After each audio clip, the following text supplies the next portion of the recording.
Can you contact Afterpay by phone? Today we will talk about if you can contact with Afterpay's customer service on the phone. Well, you won't be able to, get their contact number. However, you can actually do the same process in the mobile phone as well. You won't be able to call them or, directly get their phone number to call them and talk to them. You can do it.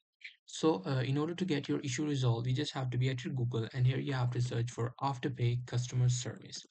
Now, after that, you simply have to, go to the first website, which should say afterpay.com, and it will take you to the help center. As you guys can see, Afterpay Help Center. Now, here you just have to start looking for your error and you will be able to find the possible solution. However, if you cannot, you just have to click on this, contact, and then you just have to, select how can I, send you guys a message. You just have to click on that, and there you go. You just have to click on this get in touch button.